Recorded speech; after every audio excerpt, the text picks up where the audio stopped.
Do you need to remember a speech or a presentation that you're giving?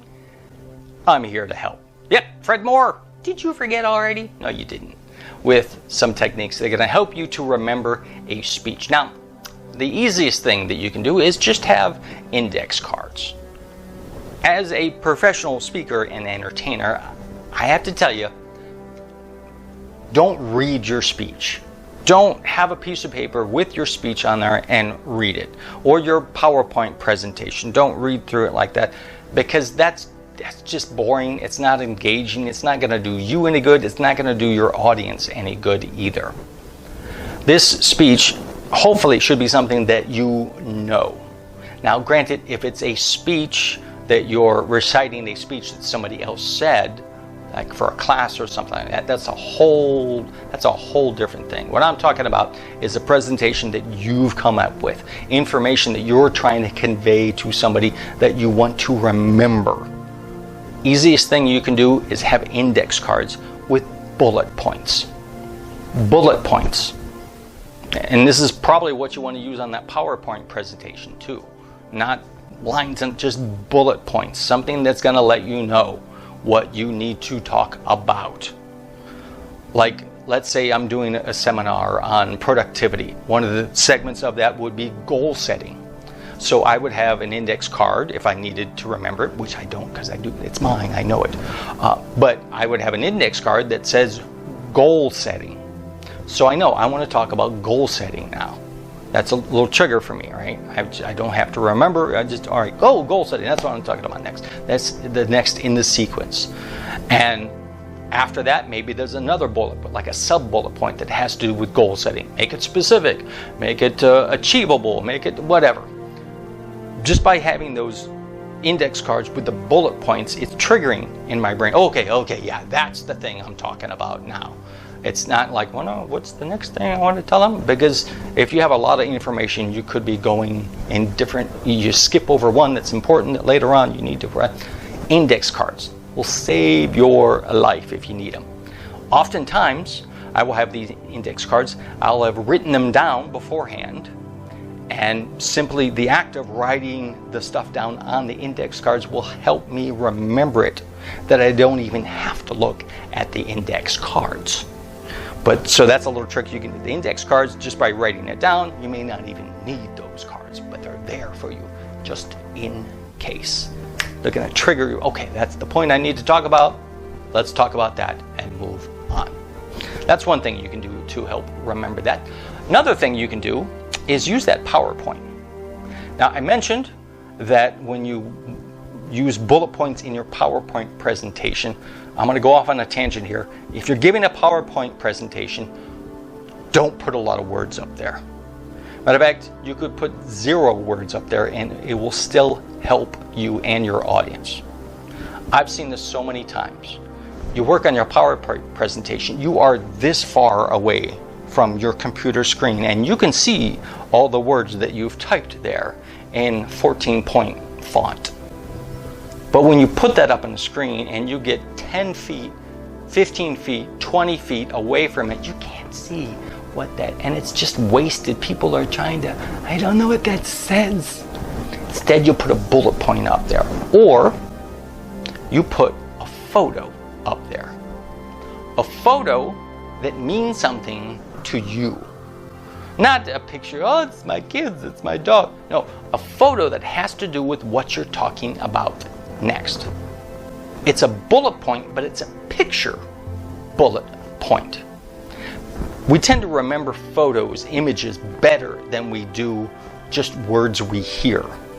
So when that image pops up there, for me, I've used this, that image pops up there and it's like, oh, okay, yeah.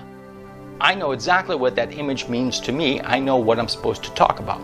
When that image pops up there, then you can start talking about that and they'll connect that. The audience will go, oh, okay, see that thing. Yeah. Here's a cute little thing I did. Is I was talking about focusing and being more productive, and the idea was one thing. Just work on one thing, one big thing. That's it, one big thing.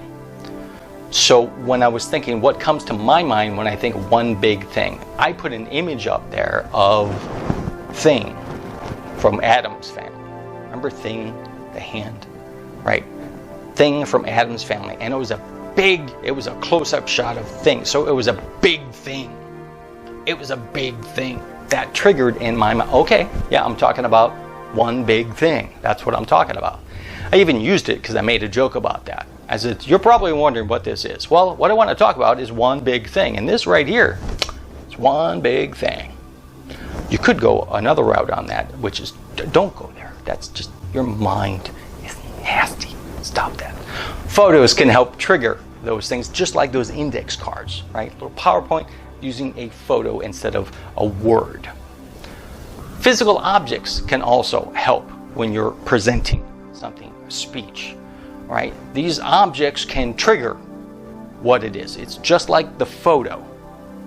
They can trigger, all right, the bullet here, I'm talking about wrenches now. And when a wrench gets thrown into your life, what do you do about it? Well, you throw it back out. So you have a wrench.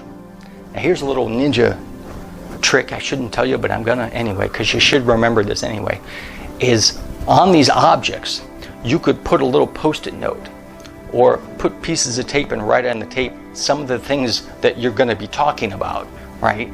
It's a little cheat sheet without it being a cheat sheet. It's right there. You can say, oh no, this wrench right here, this red wrench is very important because the statistics of the wrench was invented in 1926, and it says 1926 on the back of it there.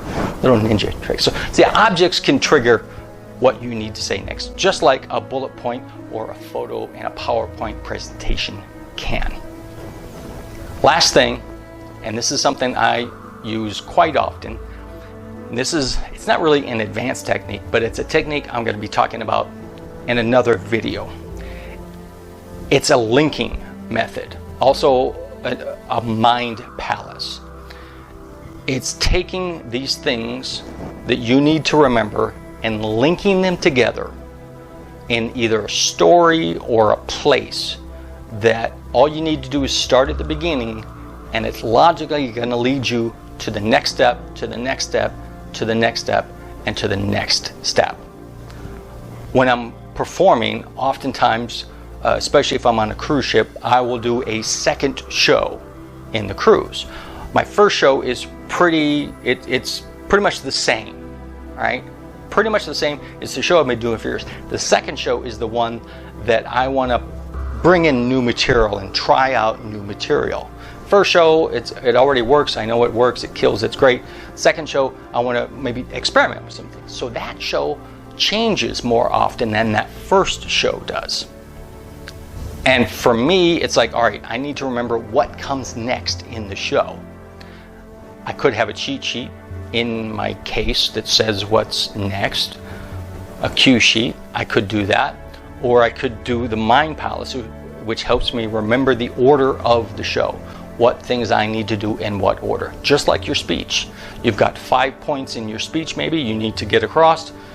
You need to remember those 5 things, what order they come in, what comes next, what's last, all that good stuff. By using the linking method and the Mind Palace, that's going to help you do that.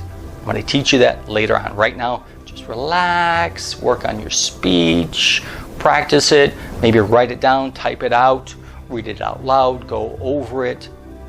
If it's yours, if it's stuff that you've come up with, you're going to remember it better. You just might need some triggers from time to time, like the index cards with the bullet points, the photos, or the physical objects.